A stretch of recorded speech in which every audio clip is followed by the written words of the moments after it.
За 1 2 3 Сайн байцгаана уу? Аялал жуулчлалын менежментийн 3 дугаар курсын анги оюутан мөхцөө байна. Энд Марл Эрдэнэ Болгонтой аймаг.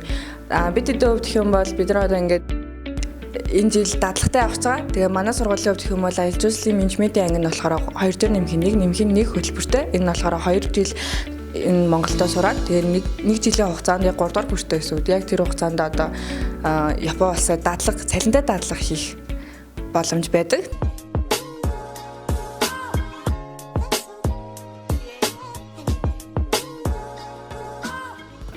Японы Кифумо Жинсуй Мэкэн гэх байгууллага цалинтай дадлага 1 жилийн хугацаанд хийгдэх байгаа. За Монгол улсаас Япон улс руу бид бүхэн явхад манай сургуулийн зүгээс за мөн түнчлэн цаад байгууллагын зүгээс бол бичгээр визний асуудал гэх зүйлүүдийг бүгдийг шийдэж өгсөн болохоор бид бүхэнд асуудал бол тулгараагүй. За мөн түнчлэн Япон улс руу явах зардал чирэгдэл бол бас тулгараагүй. Бид бүхэн бол өөрөвчөөрөл явхад бол бэлэн байгаа гэсэн үг.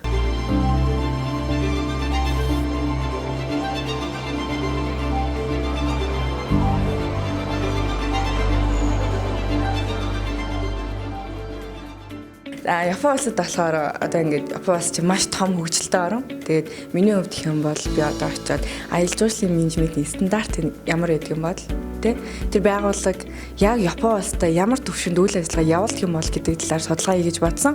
Энэ судалгаа гэх юм бол надад амар чухал яагаад гэхээр би хизээ нэгэн цагт аялал жуулчлалын кемп ажиллуулна. Хизээ нэгэн цагт би мэргэжлээ дээшлүүлээд надад амар олон мэдлэг хэрэгтэй. Тэгээд энэ дээр бас хөрхөн өмнөс болгоод ч юм уу эсвэл ингээд надад бол хэрэгтэй л хийж би бодож байгаа. Тэгээд өөр бас хүсэх зүйл юм бол би нэг амар хүсэж байгаа. Яг л би Япон улсаас нэг хамгийн өмнөдөө нэг ганцхан зүйлийг авъя гэж бодсон. Тэр нь болохоор кимоно авъя гэж бодсон. Яг л надад кимоно амар таалагддаг. Өнгөнч гоё, загваранч гоё. Тэгээд миний хувьд бол одоо яг хүсэж байгаа зүйл нь л энэ да. За миний хувьд бол Япон улсад очиод хамгийн түрүүнд бол би соёлын харилцааг сурна гэж төлөвлөгөөнд бол оруулсан байгаа.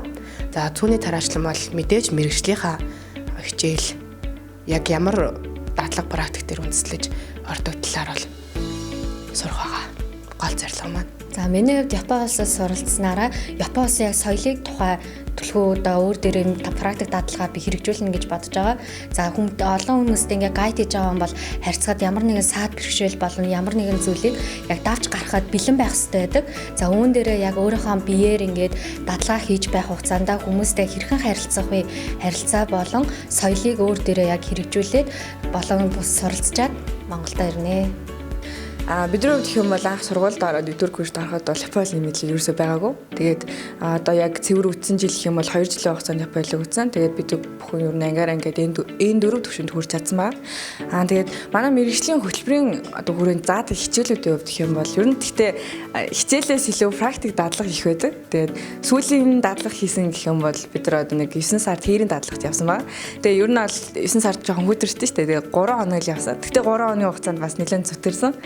Тэгээд майхан нэвтрхээс ахуулаад бороо ороод шороо шураа тэгэл өглөө амар жиндөө болцсон. Тэгэл бас хөлцсөн майхан сэрж юмэд бас асуудал ихтэй байсан л та.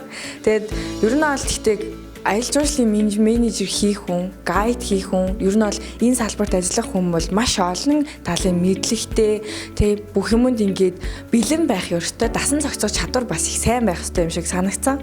Тэгээд ер нь бол бидэд бас хөгжих юм айгүй олон байлаа. Тэгээд дутагдлаа яг тэр үеэр бүгдээрээ олж харсан. Тэгээд ангийнхандаа хайртай шүү. Ангийн багтаас маш их баярлалаа. Тэгээд сургуулийн өдөрлөгөө даалан мегмаху багтаа маш их баярлалаа. Баярлалаа.